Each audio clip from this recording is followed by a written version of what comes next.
Hello hi weavers, ఈరోజు మన recipe వచ్చేసి సాంబార్ అండి. ఇడ్లీ చట్నీ సాంబార్లో సాంబార్ చాలామందికి తెలియదు కదా, సో నేనైతే అది పెడుతున్నాను.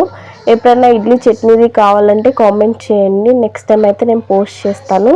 సాంబార్ వచ్చేసి ఫస్ట్ నేనైతే ఒక గ్లాస్ కొలతలో కందిబ్యాళ్ళు తీసుకున్నాను. అవి మంచిగా ఒక 2-3 టైమ్స్ వాష్ చేసేసి కుక్కర్లో అయితే 3 విజిల్స్ వచ్చేంత వరకు కుక్ చేసుకున్నాను. చూడండి ఇలా వచ్చింది. నేనైతే పప్పు గుత్తితో మంచిగా స్మాష్ అయితే చేసుకున్నాను. వీడియోలో చూపిస్తున్నట్టయితే చేసేసుకోండి. దీంట్లో నేను ముందే ఒక నిమ్మకాయ సైజ్ అంతా చింతపండు అయితే నానబెట్టేసి పెట్టుకున్నాను. పిప్పి అంతా సపరేట్ చేసి ఆ జ్యూస్ అయితే దీంట్లో యాడ్ చేసి పక్కనైతే పెట్టేస్తున్నాను. వాటర్ వేసుకొని మంచిగా కలుపుకోవాలి.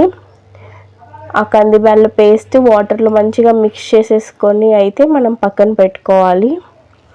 దాని తర్వాత సాంబార్ తిరువాతకైతే స్టార్ట్ చేద్దాము. ఫస్ట్ అయితే ఒక కడాయి తీసుకొని ఆయిల్ అయితే వేసుకున్నాను. దీంట్లో 2 ఆనియన్స్, ఒక 2-3 క్యారెట్, 2 టమాటోస్, మనతో ఏ కూరగాయలు ఉంటే అవి యాడ్ చేసుకోండి. బెండకాయలు ఏమున్నా, నేను కొంచెం కీరా కూడా యాడ్ చేసుకున్నాను. ఒక 1 చిల్లీ తీసుకున్నాను. ఆయిల్ హీట్ అయ్యాక ఆనియన్స్ మంచిగా ఫ్రై అయ్యాక ఆవాలు జీలకర్ర వేసేసుకొని కరివేపాకు కూడా వేగాక మన వెజిటబుల్స్ అన్నీ అయితే నేను యాడ్ చేసుకున్నా. కొన్ని ఆనియన్స్ ఇప్పుడు కూడా వేసుకుంటే చాలా బాగుంటుంది.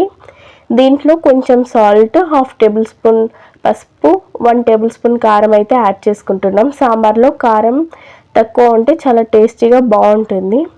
ఇవైతే ఇట్లా మంచిగా కలుపుకోవాలి.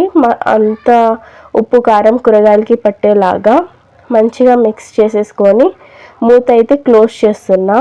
వెజిటబుల్స్ అన్నీ మంచిగా ఉడకాలి కదా, అందుకోసము. తర్వాత ఇట్లా తీస్తే ఆయిల్ అంతా పైకి వచ్చింది.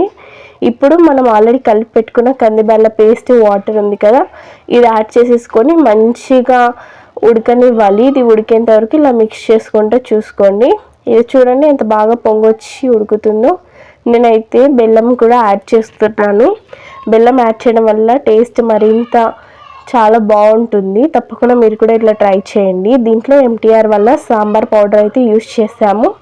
లాస్ట్లో కొత్తిమీర కూడా యాడ్ చేసుకున్నాము. తర్వాత ఇట్లా మంచిగా ఉడకాలి. ఇలా మంచిగా ఆ ఫ్లేవర్ అంతా పట్టేంత వరకు ఉంటే మనకెంతో చాలా టేస్టీ సాంబార్ అయితే రెడీ అయిపోతుంది. ఈ సాంబార్ రెసిపీ తప్పకుండా మీరు కూడా ట్రై చేస్తారని అనుకుంటున్నాను. ఇది ఇడ్లీలోకి సూపర్గా ఉంది, అట్లే రైస్లో కూడా చాలా బాగుంది. మీరు కూడా ట్రై చేయండి. నేనైతే వేడి ఇడ్లీ చట్నీ సాంబార్ అయితే లాగిచ్చేసాను. తప్పకుండా ఎవరైనా మన ఛానల్ని సబ్స్క్రైబ్ చేసుకోకుంటే సబ్స్క్రైబ్ చేసుకోండి. Bye friends.